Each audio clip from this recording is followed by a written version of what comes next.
What's up, guys? Happy New Year. I'm joined today by RJ Martinez. What's up, RJ? What's up, dog? What's going on? What's up, Ryan? Hey, man. Happy New Year. I'm excited to finally have you join me for a video on my channel. It feels like we've talked before, but I guess we hadn't done one for YouTube.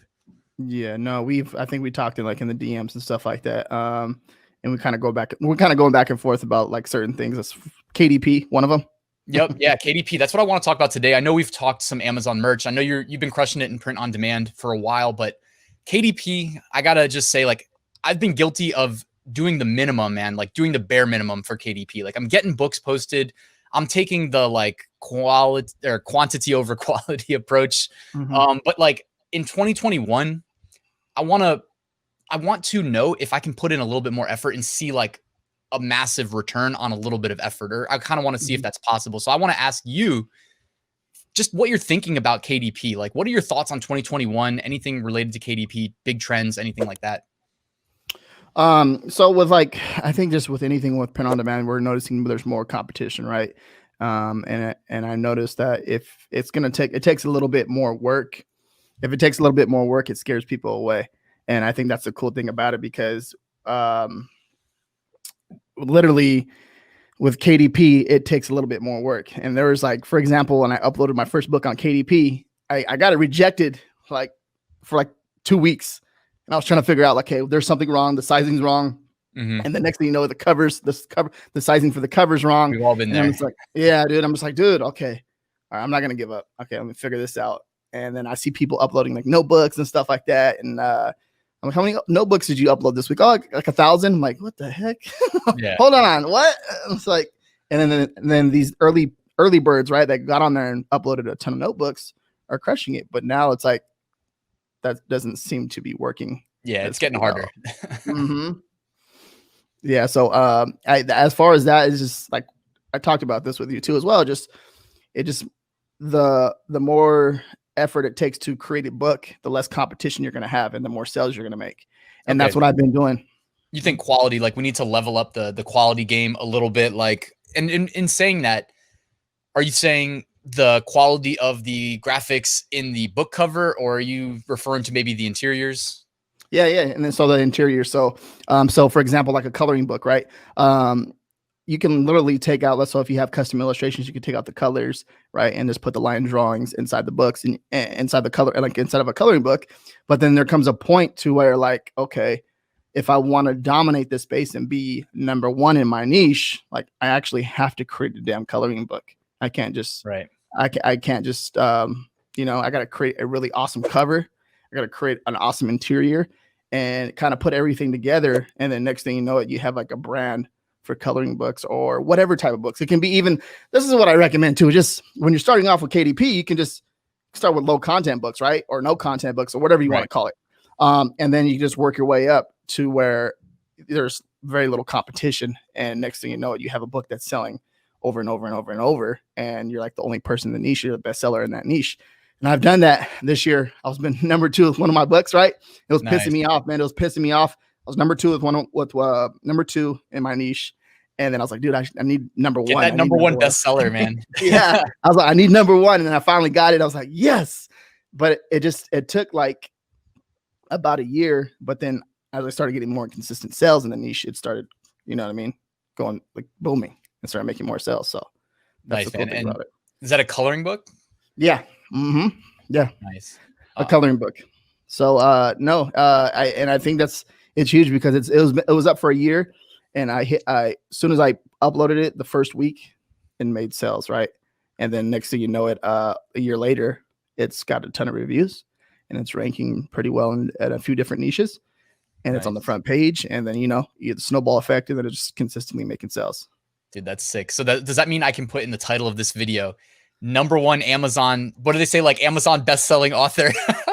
Yeah. Hey, dude, that's a crazy thing. And then I'll get people like, you're not an author. I'm like, you don't know what I do.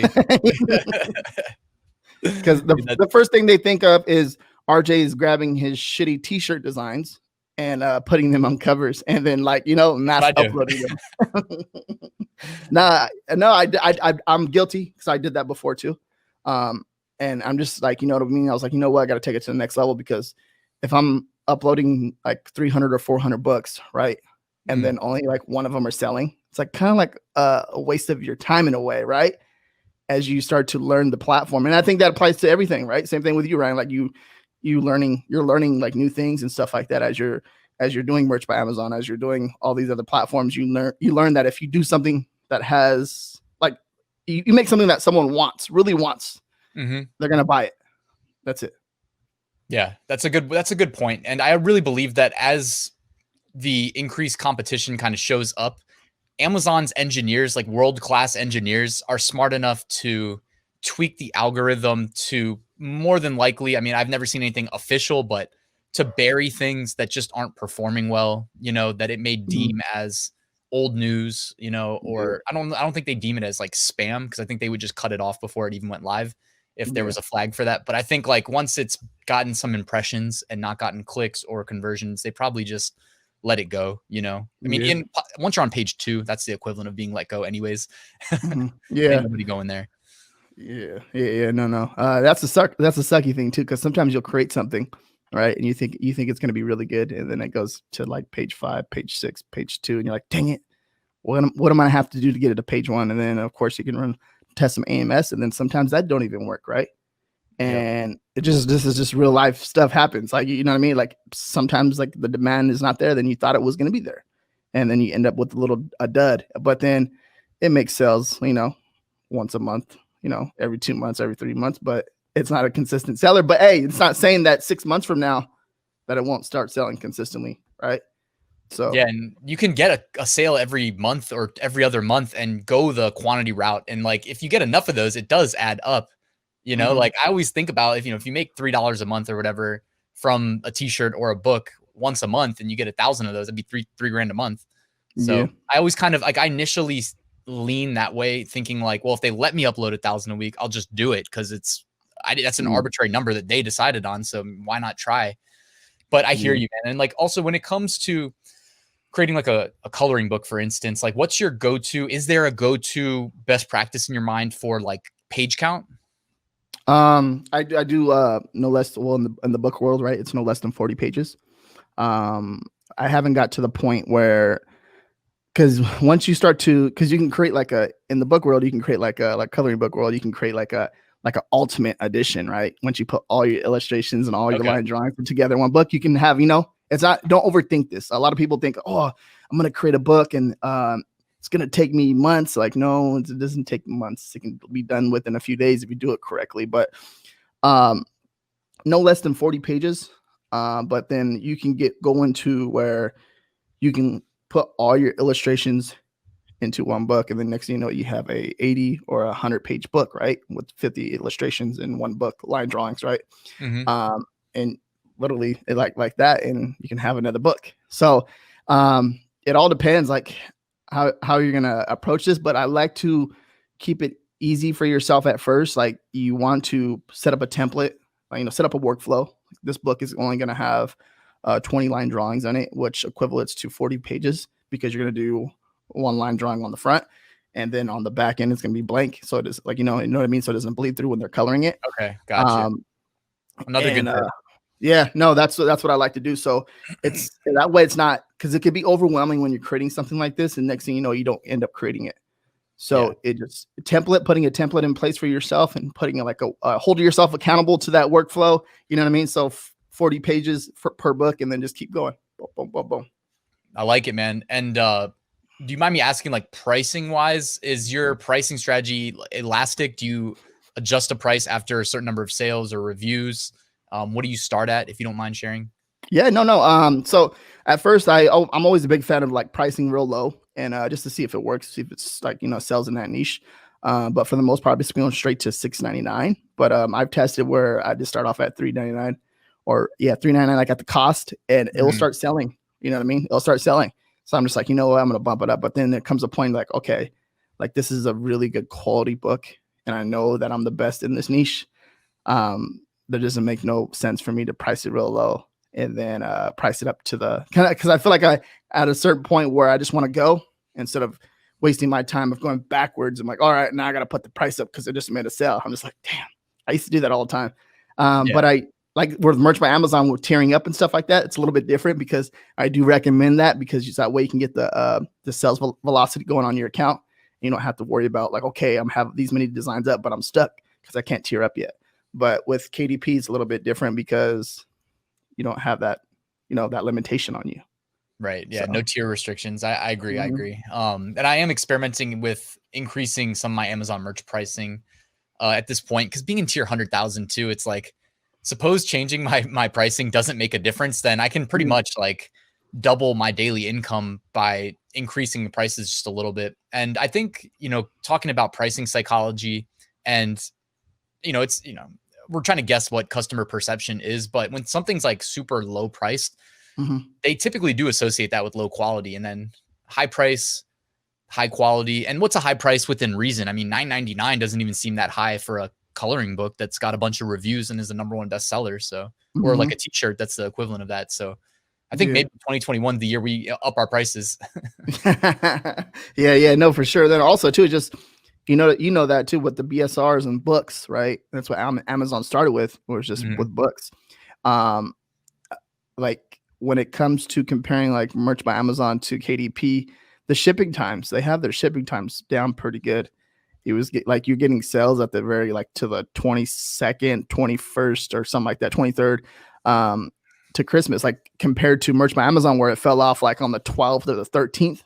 Yeah. So you get like an extra like a week and a half almost. And I think the book machines, they probably don't require humans, or if they do, maybe just one human. Where don't the like t-shirt machines require like 3 or something? Yeah, that's what you know what I mean. That's what it comes down to, and just a book, putting in a package and ship it off. Yeah, so that's a good tip too. Yeah, for the next Q4. What else for KDP? Like outside of coloring books, are you dabbling in any other space? Like I've done some puzzle books using the Puzzle Whiz software. I've done a couple different various types using that. Like, have you experimented with other stuff as far as the low content side of things goes? So like activity books. I want to say like crossword stuff like that. Yes, I have messed with that. I don't even know how to say it. Was it Sudoku? Yeah, Sudoku. I messed around with that a little bit. But activity books where, because literally you have your line drawings already, right, for the holiday. And then you can just replace it with crossword or help the Irish guy find the Irish leprechaun, find the treasure. You know what I mean? Stuff like that. That type of stuff. You can do that type of stuff and you call it an activity book, right? And that niche, I'm pretty sure that niche is like a big niche when it comes to Amazon. Like that sells like crazy when it gets close to any of the holidays or just in general.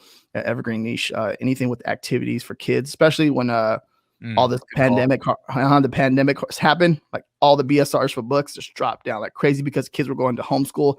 And I was like, dude, this is big right here. We got to take advantage of something like this, because creating stuff like this for kids at home and keeping them occupied, as the parents go to work and stuff like that, it's a huge niche. And you can see the BSRs drop from, 30K BSR all the way down to 2,000 BSR. I'm like, dude, this is crazy. Makes sense. Yeah. It makes sense. And plus, like, not just activity, but it's like the getting their brains going too. So it could be spun positively. I like that. And, those of you guys that haven't checked out like Puzzle Whiz, or, I'm sure there's other softwares. I think, what's his name? Bose Publishing. He does it as well. Where you can generate these puzzles. You just feed in a list of words. So you'd have to build like a list of words related to St. Patrick's Day, and then it'll basically do it for you. So some pretty cool stuff out there. And I wanted to ask you too, like, how can people use PixelPod Studio to benefit their KDP business? Oh, okay. No. So if you guys aren't aware, PixelPod Studios, something that I've created to help people with the interiors, right? One of the things that I recommend is like when you're first starting off with just KDP in general, like you can start off at the very beginning. I'm always a big fan, just like getting a head start, trying to jump ahead and start making money right away before you start like investing more into the business. So if you can make $100 or 200 or $300, and these are what these interiors are made for. There's a few people that are selling books for $18.99, $19.99. Nice. And I found a few of them. I was like, dang, these are selling. They actually, you know what I mean? Took the time to create something and make it their own. So with PixelPod Studio, I do a lot of the research and stuff like that. So as far as keyword research, and the research for the actual niche itself for the interior, I do a lot of that because I look at the competition and I want to see where there is a demand but very little competition. It gives you the opportunity to make your first sale, and I think that's big, right? And I do this to this day with Merch by Amazon, right? A lot of people say that's like very competitive. Yes, it is very competitive, but if you do your research correctly, like you can make sales in a niche within a week, and that's what I do a lot of the time. So that's what I do is like I take my expertise Right? and On YouTube. You're an expert now. You have a YouTube channel. my expertise, and I apply that to the business because it's just like if you I believe that if you give a good product, there's really nothing you can say bad about it, right? If it works, why like there's nothing you can say bad about it.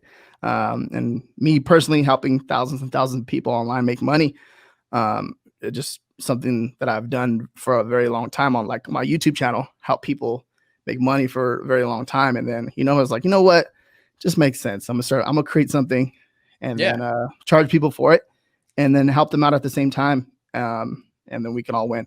Yeah, man, it's mutually beneficial. And that's like, those win-win situations are, they're great. And you're helping people get started with KDP. You're helping people that are already in KDP step their game up. I don't like to start any business if I don't have some sort of, I either need to have an edge, like feel like I'm a step ahead, or have a plan, for how to get there.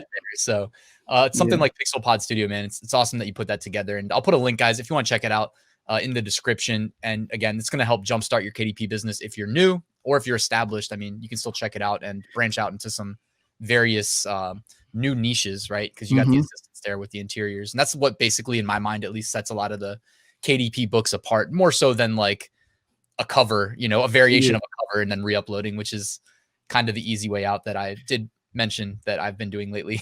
Also to just adding to that, just the goal behind this too as well is just to jumpstart and get your first few sales on KDP. And then once you get a consistent income, that's like you can jump to coloring books, once you get a better understanding.